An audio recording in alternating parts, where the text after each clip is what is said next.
afternoon, everyone, and thanks for being here. You are the survivors of the second day, so thank you for joining us today.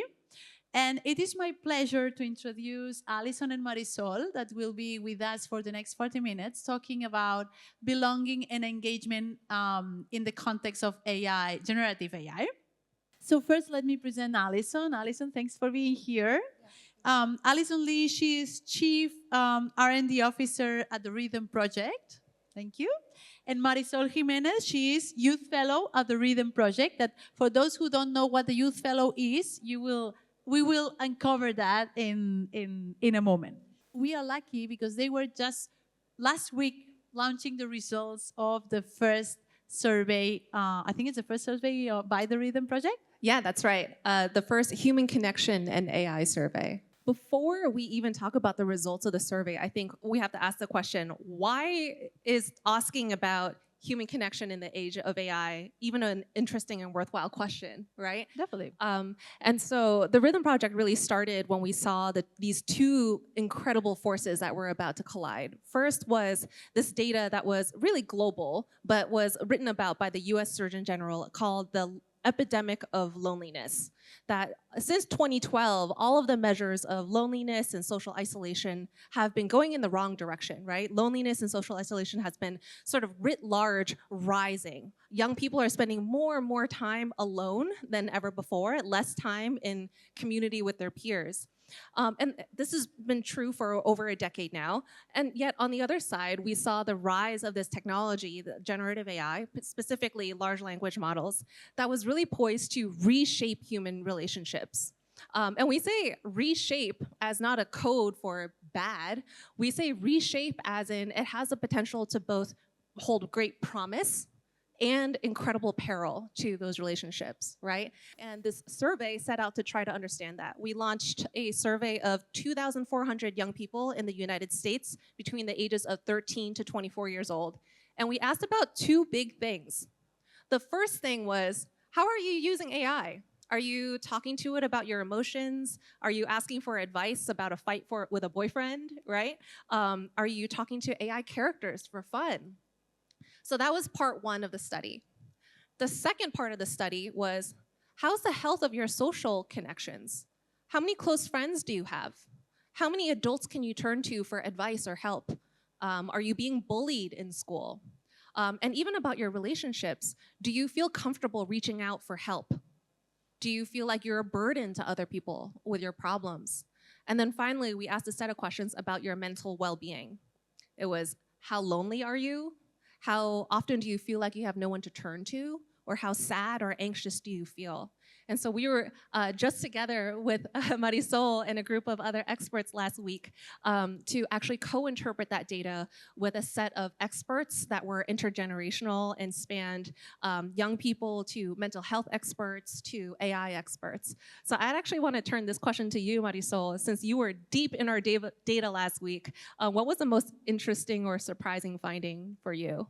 Yeah, and just to give a little bit of context, I'm 23. I'm studying AI for my master's. And so I hear a lot about what's seemingly the universality of AI. Everyone is using it. But what I found so surprising was that we had students as young as 13 actually take a stance against AI and are making the decision, I don't want to use it because it might impact the future of work. It is not sustainable. It is bad for the environment. So I was very impressed by the self-awareness of students as young as 13 and then going up to 24, already making a stance without necessarily having to be experts. I'll say the part that surprised me the most was we went in with an implicit hypothesis that the young people who were the most socially isolated, right, the ones with the fewest friends and with the fewest resources would be the ones that would be turning to AI in the most intimate ways, right, in the most relational ways.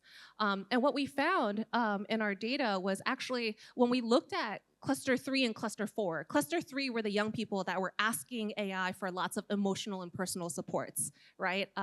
They were asking for emotional advice or talking to it like a therapist. And Cluster 4 were the ones that were talking to AI characters. And in both of those clusters, there were young people who were incredibly healthy in terms of the richness of their social biome and their mental health, that were using it in those ways anyways. And then there was another group that was like almost split right down the middle that were also really struggling. And the interesting thing about the struggling groups of young people were that when we asked them the question of how many close friends do you have, or how many adults in your life can you turn to for support, they actually said they had a decent amount of human connections. But what actually was predictive of this riskier use for them was these feelings of barriers to deep connection and vulnerability. So we asked these questions of, how often do you feel like you're a burden to other people with your problems? Or how often do you feel like you can be real with the people around you? And it was those feelings of loneliness, those feelings of barriers to being your real self, that was really predictive of turning to AI more than people. That's very reminiscent to what I experienced because I'm the oldest of 4. I have a twin sister and I have a younger sister that's trying to apply to college. And she will turn to AI instead of asking me about college preparation, SAT scores. And so I think a lot about this idea of worthiness. Does she feel like she needs to live up to something and would rather feel safe asking AI as opposed to maybe facing someone that represents a model she has to follow? So worthiness is a very big thing that we've been thinking about at the Rithm project, and it could potentially lead to even more research questions. Definitely. And this, for me, it connects with your definition of ProSocial AI, and also it's the reason behind the name of the session, right? So it's, what if we could gear technology design for this ProSocial AI, and how does it look in practice in terms of what kind of principles maybe can be underpinning this kind of design? So we came up with 5, and Marisol was actually there last year when we came up with the 5 principles. But those 5 pro-social principles are the following. Transparent artificiality, so that that AI makes it very clear what it is and what it's not. The second is productive friction. What does it mean for AI to import meaningful friction at the right moments of a person's engagement? The third is real-world transfer. How is it taking what you're learning within the experience of the AI? The fourth is equitable representation. So how do you experience an AI that actually can honor the fullness of your humanity, no matter where you're from? And then finally, equitable trust and safety. How do we actually meet those who are furthest from safety and make sure we're designing for their well-being, right? One of the biggest misconceptions about youth co-design is that you simply ask for opinions and move on. A lot of companies will attempt youth co-creation, but instead of reaching authentic levels, will just maybe ask for feedback and kind of use youth as beta testers.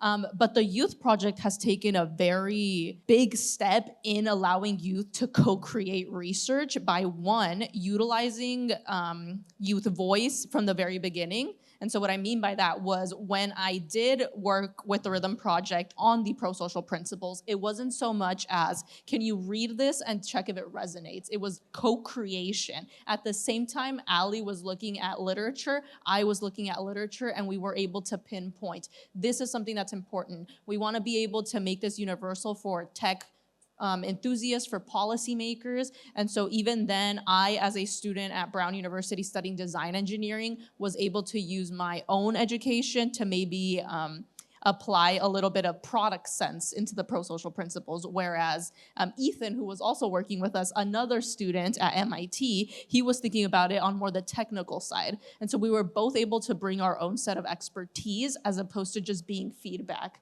as opposed to just checking boxes. And so I think one of the critical things is, we're not just going to invite youth voices willy-nilly into our process. We're not just going to be like, tell me what you think. Okay, cool. Young people deserve rich, powerful, beautiful experiences in the same way that I would invite you, Liliana, to come visit us in the United States. I would not just be like, tell me what you think. I would create intentional structures and workshops, give you an opportunity to really respond to my ideas and shape those ideas. The same way I treat you as an expert, I'm treating Marisol as an expert. I'll give you one more example and then I'll hand it over to Marisol. Is a lot of people talk about red teaming, right? Red teaming is part of trust and safety experiences. Red teaming is when you construct a panel of experts that try to test how good your guardrails for safety are. You know who's really good at testing guardrails for safety? Young people. They will break any tech. They will immediately get it to the furthest edge of your use case as possible. So if you want to actually design experiences that enable supporting youth experiences, treat them with the same level of expertise. Bring them onto your red team, right? If you really care about equitable trust and safety for young people will learn how to break it, and so you'll be able to build safer experiences and solutions. Co-creation is a space that needs to be created. It is not just welcoming students or youth into an adult space and waiting to see what happens. One thing that the Rithm Project really emphasizes is vulnerability. And so even before a conversation on the actual work we're gonna do, we always set time aside to actually get to know a person. That's what I think is really life-changing in terms of being able to work together between experts with years of experience and youth trying to find their way but still having lived experience in their pockets. I think people immediately jump to, let's fix the tech. And let's just be clear, we need to fix the tech, right? So obviously tech would be one audience. But I actually want to stray away from that answer because human connection is everyone's problem. It's not just tech's problem to fix, and I think oftentimes we sort of say, if we fix the tech, everything else will also be fixed. That's not true. What young people are telling us is that in their own communities, in their own schools, they're feeling less connected than ever, right? So that's an implication for parents, that's implication for educators to interrogate how have we built school systems that have decentered human connection, right? In chasing other things, we have forgotten that learning is inherently social, right? That community and well-being, actually, when you lift belonging and connection, test scores go up. But we focus so hard on test scores that we've forgotten about the connection part, right? Young people are turning to tech to supplement or meet real needs that aren't being met in real life. So we have to ask the question, as architects of those spaces in real life, what have we done to create in real life spaces that don't feel like they are safe, vulnerable, and authentic for young people to exist in? A lot of times we tend to look at the data through a microscope. You know, a lot of the times people think like, okay, let's just look at AI. But one conversation that keeps coming up in the Rithm Project is what are the alternatives? So why are people turning to AI, to social media? And some of the discussions we've had are, well, parks are unsafe now. People can't go anywhere for free anymore. They have to pay. And so a lot of the discussions are in third spaces. You know, where can students feel free to be safe, be vulnerable? And so that's the conversation that we're leading to, and I really appreciate everything Ali said because I'm also an educator. I teach programming to students, and I've had them say things along the lines of, you know, I like AI, but I don't want it to be a big part of my life. And so that leaves me wondering, well, what do they want in their lives? But no one's asking those questions. And so I think that like it's not just giving this data to tech. A lot of it is giving it to educators, to parents, to see what do their students actually need, as opposed to just think about what they don't need. One more thing that I think that it's a good highlight before we close the session is that loneliness is also connected to the feeling that you are matching the expectations that society has on you at a certain age.